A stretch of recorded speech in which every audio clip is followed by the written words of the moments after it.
નમસ્કાર, મારું નામ અંકિત ખરાડી છે. હું ગુજરાતના અરવલ્લી ડિસ્ટ્રિક્ટનો રહેવાસી છું.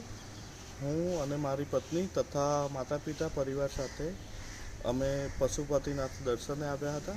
કાઠમંડુથી અમે પછી પોખરા અહીંયા ફરવા માટે આવ્યા.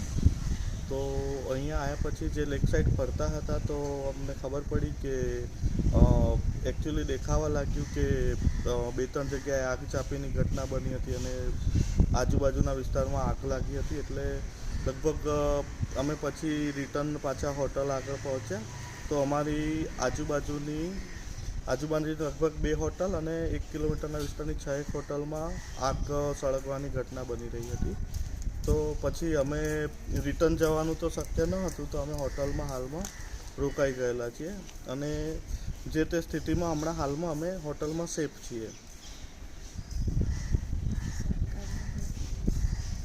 અને ઇન્ડિયન એમ્બેસી, ગુજરાત ગવર્મેન્ટ, જિલ્લા ગવર્મેન્ટ, પછી એમપી એમએલએ લગભગ દરેકના કોલ આવ્યા છે અને એમનો સપોર્ટ ખૂબ જ સારો છે. તો હાલમાં અમે જે પરિસ્થિતિમાં છીએ તે સેફ જગ્યાએ છીએ અને સતત એ લોકો અમારા સંપર્કમાં રહે છે. તો હવે આગળ પરિસ્થિતિને જોતાં એ લોકો જ્યારે કહે છે ત્યારે અમે અહીંથી નીકળીશું.